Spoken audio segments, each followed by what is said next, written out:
Played well. All them guys. Cade was disruptive. He showed up. Again, that's a tough physical team. Tom Allin is a difference maker for us. You know, a lot of narratives in the offseason. The only one that held up was Tom Allin and that D-line and them linebackers. The rest of them, none of them held up. All these great wideouts we got, great wideouts make them contested plays to win the game. If you're a Heisman quarterback and all that, and first pick in the draft and all that crap, you don't show up and play like that. So the only narrative that held up was Tom Allin and that D-line and them linebackers. And we got good corners. We had a couple of penalties. I mean, them guys. That's the only narrative that held up. That's it. The rest of them, everybody can just start throwing mud now because they had just bring it on. Say we suck again. Tell everybody we suck. Coaches suck. Cade stinks. Y'all start writing that again. Bring that on. Maybe y'all write that stuff. You feel like the stuff, the run fits and the tackling and things like you turn on the tape, you were satisfied with the progress there? Did you watch it? If you didn't notice it, that's obvious. Guys were flying, man. They played physical. We missed a few. Like they rushed for 2.8 yards, 58 minutes of the game. They couldn't run the ball, so they went to the perimeter, and they just kind of nickeled and dimed us, and then took advantage of some critical errors, missed opportunities on offense where we had a chance to put the game away. It should have been 17-3 opening drive, 17-3. 17-3. If you really know what you're looking at on that last drive, what if 7-8 plays, the last 3 plays of that drive, is embarrassing. Missed opportunities. And those things cost you. And then we missed the field goal. So now it's 13-3. And if games like this, a few plays. So, I mean, that's why I love a game like that right out of the gate because you feel that. Like, because that creates – like now you say it, but now you really understand in practice like how critical that play is. It's the play. And until you learn to play every play with the attention, the effort, the detail that play deserves, you don't really ever have the confidence to make the play that's required in the moment that presents itself. And so, but when you have a game like that, right out of the gate, as opposed to, again, we just won 50-3, and everybody's kumbaya and we think we're great, you realize real quick the margin for error is really small and it is a few plays. And then dudes got to be dudes, man. I mean, if Mahomes don't play well, they ain't winning. This is a simple game. It's a simple game. So we got to be better. And then, but you also, as coaches, there's things that we got to do. If you got somebody that's not in rhythm, we got to help them a little bit. And I didn't think we did a good job of that.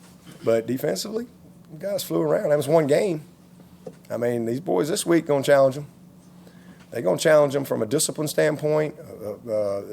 This is going to be a real challenging group. And I want to see that. I just want to see us build on it. So there's a lot of positives that come from it. And, yeah, I mean, them linebackers, whew. I mean, if we make the first tackle, I mean, Wade's got the guy. He's got, I mean, I don't even know how his knee didn't go down, but he, you know, without that run, I mean, like I said, the last 58 minutes is 2.8. And that is a physical group. It is a very smart quarterback. And that is a back. So they're going to be a problem. And they got some explosive dudes. And it was a hell of a game. It was a hell of a game. Down to the last play. Right out of the gate. It's like getting the final exam day one of class. They made a 65, we made a 58. Neither one of us were great.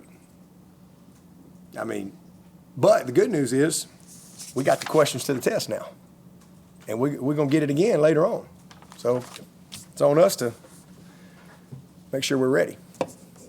It's kind of what it felt like. Start writing that is set up. Is there a lesson in human nature there that when you spend all off season hearing how great you are that Sure. Can you elaborate? Do I need to elaborate on that? Yeah. Can you not elaborate on anything? I mean, yeah, there's a lot of things I don't elaborate on. I mean, I think, again, none of that stuff matters. But these are young people, right? These are kids. I mean, these are young people. I mean, they're not robots. I mean, I know there's so much talk about Arch, right?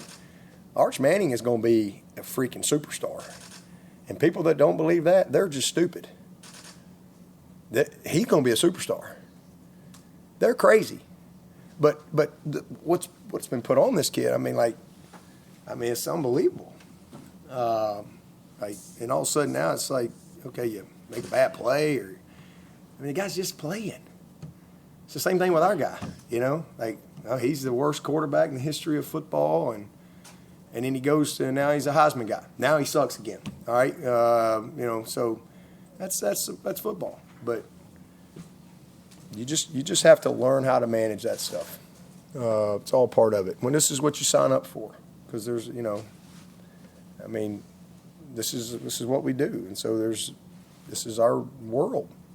You fail in front of everybody, and you succeed in front of everybody, and you got to be able to handle both of those things. You guys were getting a lot of love during the offseason.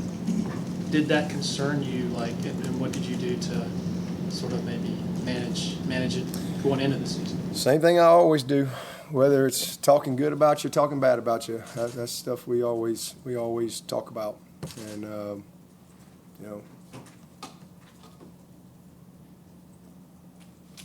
same thing we always do. You mentioned Cade not playing his best, needs to play better, I guess. Looking at the film, what kind of flustered him for him not to have his best game against LSU? I don't know. He just didn't play well. Didn't do the routine things well. For some reason, just got out of character. If I knew that, it wouldn't happen. He just kind of got flustered. How much does this underscore just how difficult it is to replicate and practice what they're going to see come game time? We did. They saw it every day. They replicated it every day. They didn't do anything that we weren't prepared for. Saw it every day. But you still don't get, that's the reason why people play preseason games in the NFL too. There's a reason why. That's his first, sometimes it's his first live game. I remember playing Wake Forest one year. I don't remember what year that was, but it was Trevor Lawrence. And he took a 20-yard sack. Literally, I don't know. It was I'm like, what are you doing? It's like I lost my mind on him. But he'd been wearing a purple jersey, and ain't nobody touched him. And now all of a sudden it's live football, and sometimes you just need a little. That's why even the best of the best, they'll play a preseason game, they'll play a quarter, they'll play a half. They just because they want to get into the rhythm of it, and because that's what NFL football looks like every week, right? You show up to, that's the level of play. There is no 50-3 openers to warm up with, so that's why you do that. So again, sometimes you just need to go get back in the rhythm of things from a live standpoint, especially at the quarterback position. But did some good things too. Now let's don't act like he was. We helped him out a little bit in a couple places. We could have overcome it. Even with all that, it came down to the last play. And the last play. And if Wesco makes a catch that's put right on the money, it's the red zone. It's not, you ain't running by people in the red zone. It's you got body on body. It's contested play. You make the play. Ball's right there. That's a first down. New set of downs. It's not just him. But we got to. I thought they missed a pass interference on Tyler Brown on 3rd and 5. Obvious, way more obvious than a couple ones that they call. But they didn't call it. But that's football. Things are going to happen like that, right? Those are things you don't control in a game. So we got to do a great job with the things we do control, and that's the routine plays. That's just the base reads. It's the base fundamentals of what we do. We had a play with Adam Randall. We slipped him down the middle. They don't even cover him. He's wide open. That might have gone for 60, 70. And we pull, and our lineman pulls a little too much depth, and he lets the guy come underneath him as opposed to staying. We had a draw that you'll see. We motioned the back to the right, and we got the perfect call. And here comes Weeks blitzing, and we got him.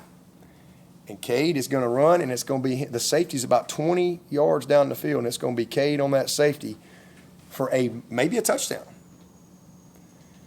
Sadler, first game, he's played in a while. You want the guy to come up the field. That's what, thank you, right? Like, let him come up the field. And I'm just going to stay right here on the inside of it and just let him go, because we want him to go that way because the quarterback's gone. But instead, he tries to kind of go and beat him, and he steps here, and then the guy comes back door and he shoelaces Cade, or that's a 50-yard play. So it's not just Cade, but he's our best player. He's our best player. And, there was plenty of other opportunities to overcome. And again, if we turn one of those touchdowns into a field goal, just one of them, it's a 3-point game at the end. Instead, I had to go for it on 4th and 5. The one TJ, I'd have kicked the field goal. And then I could have kicked the field goal to win it. So, it's a few plays. But the toughness, the physicality, the belief, the effort, the passion, the talent, the speed, the athleticism, all that's there. We just gotta get a little better. Ronan certainly shined for you at safety. What about the rest of the group at safety? How did you feel about the? Well, Khalil was good until he got hurt. He was moving around good, and Ricardo he's had a really good camp for us. Obviously had the nice little scoop, but he was very solid. Ronan was the bright spot. They got us on that one little down the line screen that he missed a tackle, just kind of stopped his feet, but he just got to play. But he's the kid is violent. He's physical. He disrupts the ball, and he just plays. He plays unbelievably hard. Watch him on punt team. Watch him on kickoff. The guy he is a competitor, and I'm really proud of him because that's his biggest stage. Is he's going like that. He ain't gonna see nothing better than that. We'll see some other really, really good teams, but to make plays like he made in a game like that, he's just gonna go from there. And listen, he'll have some moments and stuff like he's a young player at a new position, but his attributes are gonna shine, and he really, really prepares hard. So I thought he was a huge bright spot. I thought Woodaz and Sammy Brown were freaking awesome. They were awesome. I had the D-line, all of them. Helt, Jaheim, TJ, Denhoff, Cade, Steph, all them guys. Burley got in there. We got to get Jamal had a big play. We got to get some more guys rolling in there a little bit. But AV and Ashton are going to be great players for us. J. Lou, good to get him back. He had a bust on a cover 2. He didn't set the edge one time, but good to get him back rolling. Tink. Tink's been a really good addition for us. Did some really good things. He's really come on.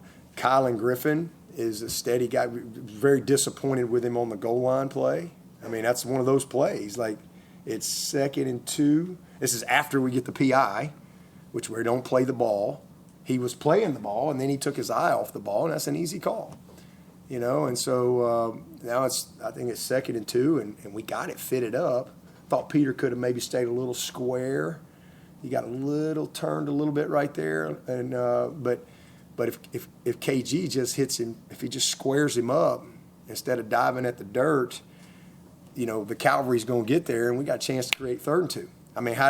How did Ohio State win? How did they win the game? Why did they win the game? Was their offense amazing? How did they win the game? 2 goal line stops. That's how they won a game. And they say Arch sucks. No, they did enough to win the game. They just didn't get it done on the goal line. You give Ohio State credit for that. I got a chance to see that a lot of that game. It's in my head. So we had a chance to stop them on the goal line. Stop them on the goal line. It wasn't perfect, but if we create one field goal, it's a different game at the end. All right, against 2 really, really good teams.